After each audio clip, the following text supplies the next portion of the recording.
अच्छा जी, आज हमने पढ़ना है प्रोडक्ट ऑफ वेक्टर्स। दो तरह के वेक्टर प्रोडक्ट्स होती हैं। पहली जो प्रोडक्ट है वो स्केलर प्रोडक्ट है, जिसे हम डॉट प्रोडक्ट भी कहते हैं, ठीक है। और वो क्या होती है, उसकी डेफिनेशन ये है कि when the product of two vectors gives you a scalar quantity it is called scalar product या डॉट प्रोडक्ट। मतलब कि दो वेक्टर्स को जब आप आपस में मल्टीप्लाई करती हैं और रिज़ल्ट आपके पास एक नंबर आता है, कोई डायरेक्शन नहीं आती, एक स्केलर एक मैग्नीट्यूड आता है, तो इस तरह के प्रोडक्ट को हम स्केलर प्रोडक्ट कहते हैं, ठीक है। उसको कैसे मैथमेटिकली देखते हैं, A vector dot product B vector, तो A magnitude B magnitude and cos of the angle theta. जब डॉट प्रोडक्ट होगी तो हम कॉस एंगल लगाएंगे, ठीक है। तो इसको आप ए मैग्नीट्यूड को सिंपल ए भी लिख सकते हैं, बी मैग्नीट्यूड को आप सिंपल बी भी लिख सकती हैं, और कॉस थीटा ये इस तरह से आ गया। अगर आप इस प्रोडक्ट को ड्रॉ करेंगे इस तरह से, तो देखिए मैंने ए वेक्टर ड्रॉ किया, बी वेक्टर ड्रॉ किया, इन दोनों के दरमियान में एंगल थीटा है। अब अगर मैं बी के कंपोनेंट्स ड्रॉ करूँ ना, क्योंकि बी प्लेन में, तो मैं इससे कंपोनेंट्स ड्रॉ कर सकती हूँ। तो इसका एक हॉरिजॉन्टल कंपोनेंट होगा जो थीटा के साथ होगा, that is B cos theta, और एक इसका परपेंडिकुलर कंपोनेंट होगा जो थीटा के बिल्कुल सामने होगा। वो हमेशा परपेंडिकुलर कंपोनेंट होता है, उसे हम बी साइन थीटा लेते हैं, ओके। तो हमने ये वाला कंपोनेंट लेना है। तो हम कहते हैं कि जो बी कॉस थीटा है ये कंपोनेंट है, किसका कंपोनेंट है, B cos theta is component of B in the direction of vector A, ठीक है। B cos theta is component of B in the direction of vector A. इस product को हम पैरेलल प्रोडक्ट भी कहते हैं, क्योंकि हमने इस केस में बी का वो कंपोनेंट लिया जो पैरेलल था वेक्टर ए के। अच्छा, इसके डिफरेंट नाम है, डॉट प्रोडक्ट भी हम इसे कहते हैं, हम इसे पैरेलल प्रोडक्ट भी कहते हैं, और हम इसे इनर प्रोडक्ट भी कहते हैं, इनर प्रोडक्ट भी कहते हैं। तो इसका मतलब इनर का मतलब कि along the direction of another vector होती है, ठीक है।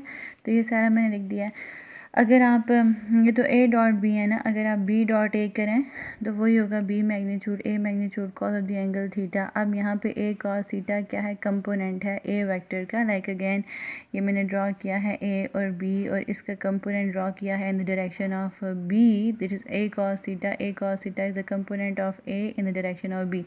ए कॉस थीटा को हम ये भी कहते हैं प्रोजेक्शन, मतलब B cos theta is a projection. एक और नाम भी है ना, कंपोनेंट भी कहते हैं, और एक और नाम ये भी है कि हम सम टाइम बुक्स में लिखा हुआ होता है कि B cos theta is the projection of B in the direction of. Projection का मतलब होता है साया, इस वेक्टर का साया जो ए के लॉन्ग है, ओके।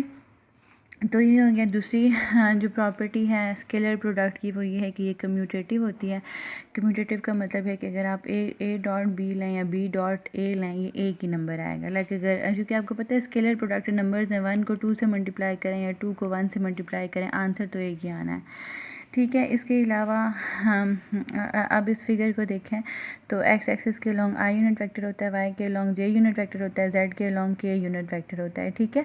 अगर हम आई डॉट आई ले लें, मतलब दो वेक्टर्स ले लें इन द डायरेक्शन ऑफ आई ले लें, ये आई एक ले लिया, दूसरा आई ले लिया, इन द डायरेक्शन ऑफ सेम ना, आई डॉट आई ले लें, तो आई का मैग्नीट्यूड कितना होता है 1, दूसरा आई का मैग्नीट्यूड कितना होता है 1। इन दोनों के दरमियान में चूँकि पैरेलल है तो इन दोनों के दरमियान में कोई एंगल नहीं, कोई एंगल नहीं है, मतलब ज़ीरो एंगल है, तो cos 0 लगा देंगे, cos 0 गिव्स यू 1। इसका मतलब self dot product gives you 1, J dot J 1, के डॉट के 1, but different dot product gives you 0। Like अगर एक वेक्टर आई है और दूसरा वेक्टर जे है, अगर आप इन दोनों की डॉट प्रोडक्ट लेंगे तो इन दोनों के दरमियान में एंगल आएगा 90 डिग्री। तो आई का मैग्नीट्यूड 1, जे का मैग्नीट्यूड 1, इन दोनों के दरमियान में एंगल है 90, cos 90 gives you 0। So different dot product gives you 0 answer, okay. तो this is the scalar product.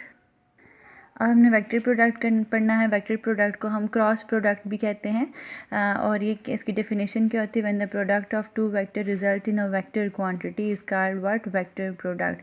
Like दो वेक्टर्स को जब आप आपस में मल्टीप्लाई करोगे और रिजल्ट आपके पास वेक्टर ही आए, तो ए क्रॉस बी किया और रिजल्ट आपके पास सी आए which is a vector quantity, it is called the vector product. इसको हम कैसे लिखते हैं, A magnitude B magnitude and sine of the angle theta, और n is showing you the direction of the cross product of the A cross B vector, okay. Like हमने अगर ए cross B draw किया ना, ये हमारे पास ए vector है, ये हमारे पास बी वेक्टर है, तो आपने क्या करना है, आपने अपनी जो फिंगर्स हैं उनको कर्ल करना है from A to B, from A to B, like इस तरह से। ये देखें, ए ए ये है ना और बी इस तरफ है, तो हमने ए टू बी कर्व करना है, तो जो है थंब वो डाउनवर्ड डायरेक्शन में है ना।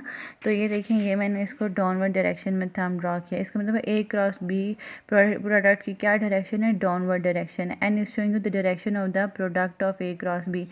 सिमिलरली अगर आप ए को नीचे ड्रॉ करें और बी को ऊपर ड्रॉ करें और आप अगेन अपने फिंगर्स को कर्ल करें from A to B, like from A to B, तो extended thumb showing you the direction of cross product of the vectors which is in outward direction. ठीक है, तो n is showing you the direction of the cross product of the two vectors. Okay जी, I have explain this. अच्छा, अब हम again ये figure लेते हैं। ए वेक्टर ड्रॉ किया, बी वेक्टर ड्रॉ किया, ए के पैरेलल हमने दूसरा वेक्टर ड्रॉ किया और बी के पैरेलल हमने एक और वेक्टर सपोज ड्रॉ किया ना। तो अब क्या करते हैं, थीटा, आपको पता है थीटा के सामने हमेशा परपेंडिकुलर होता है। अगर मैं बी को कंपोनेंट्स में रिजॉल्व करूँ तो ये कितना आएगा, बी साइन थीटा। मतलब कि ये जो मैंने लिखा है ना बी साइन थीटा, ये कौन सा कंपोनेंट है, परपेंडिकुलर कंपोनेंट है, perpendicular component of B to A. ठीक है, मतलब पिछले केस में हमने वो कंपोनेंट लिया था जो पैरेलल टू ए था। तो ये जो है ना, ये इसको हम आउटर प्रोडक्ट भी कहते हैं, क्योंकि ये पैरेलल टू द वेक्टर नहीं होती बल्कि ये perpendicular to the first vector होती है। ठीक है, बी साइन थीटा। तो ये है, आप देखो तो ये एक प्लेन बन रहा है ना, ये पूरा एक प्लेन है।